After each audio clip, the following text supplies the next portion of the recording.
16 days on the road.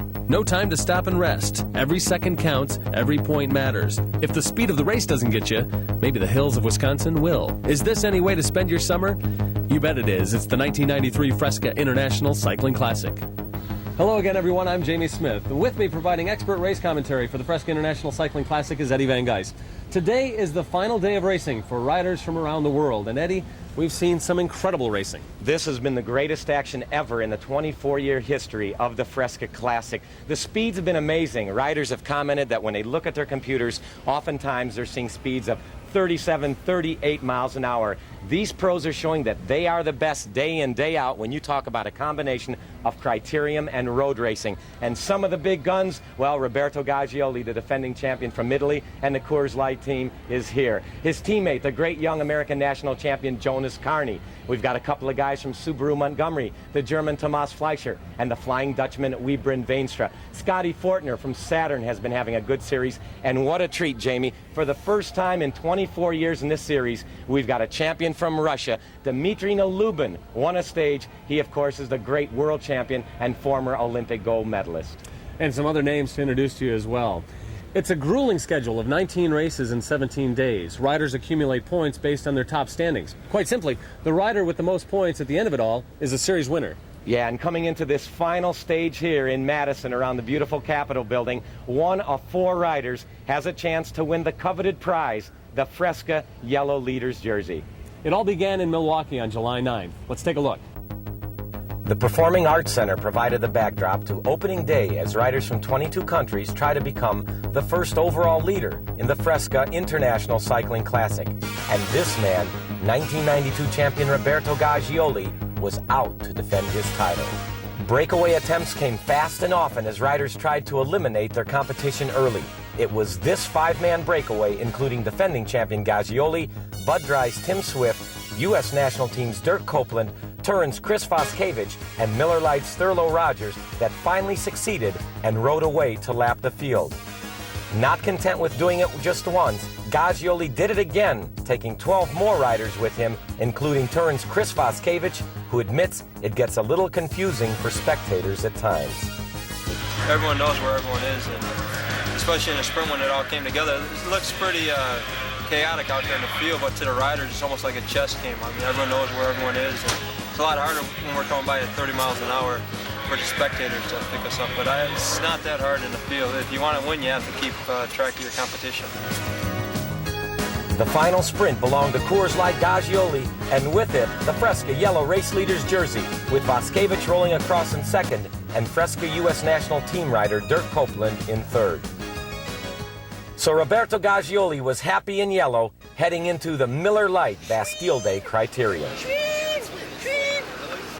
Before a huge Fresca drinking crowd, it was Team Saturn's Scott Fortner of Laguna Niguel, California, and Germany's Thomas Fleischer of Subaru Montgomery beginning the attack at 33 miles per hour. National Criterium champion Jonas Carney joined them a few laps later, and they combined their effort to sneak up behind and eventually catch the field. And they did it all before the halfway point of the 100-kilometer race. Not to be outdone by his Coors Light teammate, series leader Gaggioli and 8 others also lapped the field and quickly prepared for a furious sprint up Kilbourne Avenue. A late surge by Carney and former national champ Dave McCook became a drag race to the finish where Carney motored to victory. Series leader Gaggioli was close enough behind to retain the overall lead and the Fresca Leaders jersey as the Miller Lite Pro Tour moved to Whitefish Bay. Going into the Whitefish Bay criterium, we caught up with Team Saturn's Bob Miansky and asked what his team had to do to derail the Coors Light train. We just have to sit back and try to get points behind him and see what happens in the next week. You can't really beat a guy that's riding that fast. With 2 wins in 2 races, Coors Light was the focus of everyone as the riders awaited the start. Once again, a small group of riders led here by Scott McKinley of Sacramento, California, quickly broke free of the main field and eventually gained a lap. Cycling is one of the only sports where members from different teams will cooperate in competition. The reason is simple.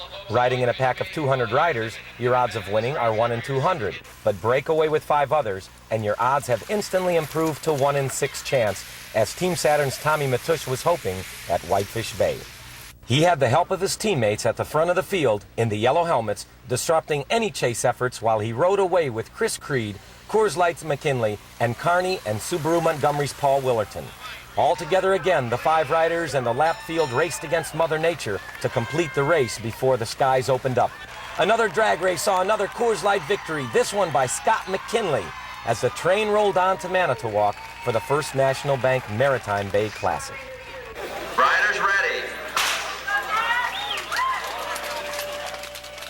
The first race of the 1993 Fresca Superweek Classic and the Miller Lite Pro Tour that didn't produce a lap field, the first National Bank Maritime Bay Classic, saw many attacks try and many fail, until finally Team Saturn's Dave McCook and Tommy Matusch teamed up with Subaru Montgomery's Wiebren Veenstra and Hister Novomal Marcel Wust. The foursome held a gap of about 14 seconds all the way to the line, and in the sprint, it was Marcel Wust of Germany surprising the 3 notorious sprinters, McCook, Veenstra, and Matusch, and taking the day's win. I tried to control the race a bit till the last lap, and then the field almost chasing us down, so it made the situation pretty difficult. Well, finally I got a very good position out in the last corner. I finished second around the corner, and then I beat everyone. The Fresca race leader's jersey was turned over to Tommy Matusch of Middleton, Wisconsin, whose 4th place points pushed him past Gaggioli and Kearney. I wanted our team to get a win. We needed a win. We need a win here, and I guess the overall lead is a nice thing to have, but I sure wish Dave or I could have won this evening. So with 4 races completed, the point totals look like this. Team Saturn's Tommy Matusch is in the Fresca race leader's jersey with 42 points. Coors Light's Jonas Kearney is in second with 34. A tie for third between the Italian from Coors Light, Roberto Gaggioli, and the Flying Dutchman from Subaru Montgomery, Wiebren Veenstra. And Scott McKinley is in 5th.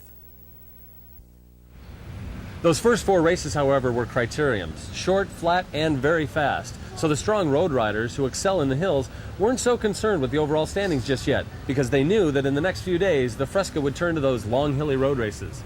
The Tour de France has a very memorable stage. It's called l'Alpe d'Huez. Well, here at the Fresca Superweek Classic, the very first road race every year is a combination of beautiful scenery in the hills of Wisconsin, and they provide a lot of pain. Beauty and the Beast, it's called the Tour of Holy Hill. With 108 hilly miles ahead of them, the field was in no hurry to put on their race face. Scott McKinley was in a good mood, already having a stage win in the bag. Former national champion Jeff Ensing of Kinetic Systems had a prediction for the day to come. Andre Gelate of Team Shackley was relaxed and ready for the hills ahead, but the smiles would soon fade as racing began. Holy Hill is the oldest road race in the Fresca International Cycling Classic, and it's the goal of every pro racer to become the king of Holy Hill.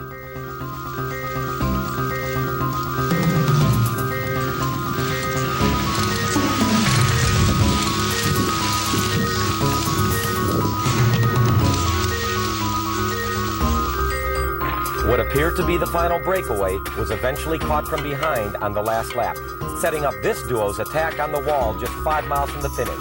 Scott McKinley, the winner 2 days ago at Whitefish Bay, and Subaru Montgomery's Thomas Fleischer worked together until McKinley attacked into a stiff headwind. The field chasing, Fleischer in between, McKinley with his head down and going for it. And at the line, a solo victory, his team's 4th for Sacramento's Scott McKinley. That was a tough one.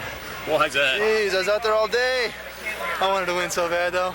I've been second here twice before, so it's nice to win one.